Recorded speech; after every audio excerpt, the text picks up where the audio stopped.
In ancient Greece, having a large penis meant you were stupid, barbaric, and uncivilized. But today, if you're a black man without one, society tells you you're nothing. How did we get from there to here? Let me blow your mind. In the ancient world, Greece, Rome, Egypt, small penises were the ideal. Look at every classical statue.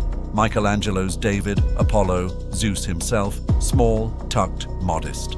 The Greeks believed large genitals were signs of lust, stupidity, and barbarism. They belonged on satyrs, half-animal creatures driven by base instinct. Civilized men, self-controlled men, intelligent men, they kept it small and kept it classy. So when did bigger become better? When did size become the measure of a man? The answer lies in 1619, with the arrival of the first enslaved Africans in America. And it will make you sick. It wasn't just their bodies that were chained, it was their identity, their humanity, their very essence as men. European slave owners needed to justify the unjustifiable. How do you enslave human beings and sleep at night? Simple. You convince the world they're not fully human. This gave rise to the myth of the hypersexual black man. European pseudoscientists spread lies that African men were driven by animal lust, possessed unusually large genitals, and couldn't control their sexual urges. They painted us as beasts who thought with our groins, not our brains. This wasn't just racism. It was weaponized psychology. When a white woman cried rape, they didn't need evidence. The myth was the evidence. In cases such as Emmett Till, sexual predators by nature, the Scottsboro Boys, thousands of black men lynched because society believed we were sexual predators by nature. Hollywood picked up the lie and ran with it. The Mandingo stereotype, the savage black buck, entertainment that turned our supposed sexual prowess into profit for white producers while keeping us trapped in a cage of expectation. But here's the twisted part. Some of us started believing the lie. In Jamaica, Trinidad, across the Diaspora, that colonial programming became our programming. Big man ting. Wickedest in bed.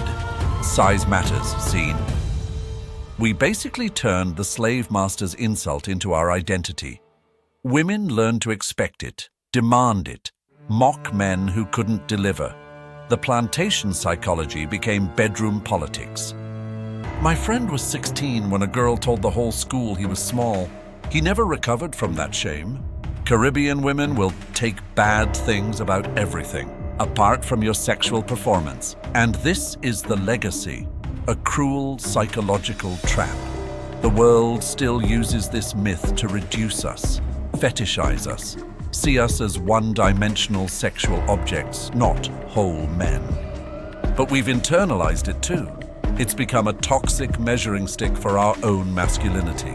The pressure is real and it's killing us. Brothers hitting the gym obsessively, not for health but for validation. Dangerous penis enlargement surgeries, steroid abuse, depression, suicide. All because we're chasing a lie that was designed to dehumanize us in the first place. And then there's pornography. It turned a racist idea into a global export.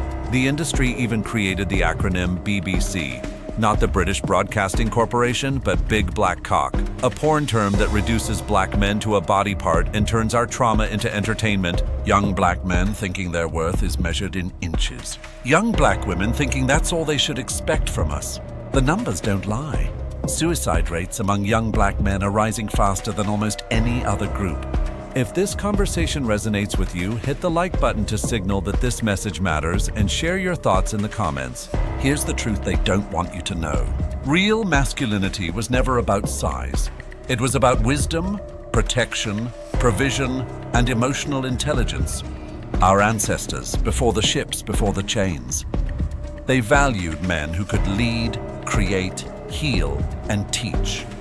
The same qualities that make a good father, a good partner, a good human being. Real sexual confidence comes from communication, creativity, emotional connection. From treating your partner like a queen, not a conquest.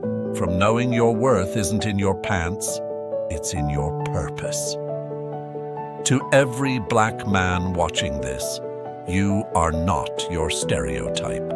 You are not your size. You are not the plantation psychology they programmed into your grandfather's grandfather. You are brilliant, complex, and worthy of love exactly as you are. The same energy you put into proving your manhood in bed, channel that into building your mind, your character, and your legacy. Before we go, ask yourself, how many times have you judged your worth by your body, made jokes about size to fit in, stayed silent when someone spread lies about black men, chosen partners based on stereotypes instead of substance? These aren't personal failures, they're inherited behaviors. Colonial programming running on autopilot. The chains are off our bodies. It's time to get them off our minds. Here's how we start. 1. Talk about this.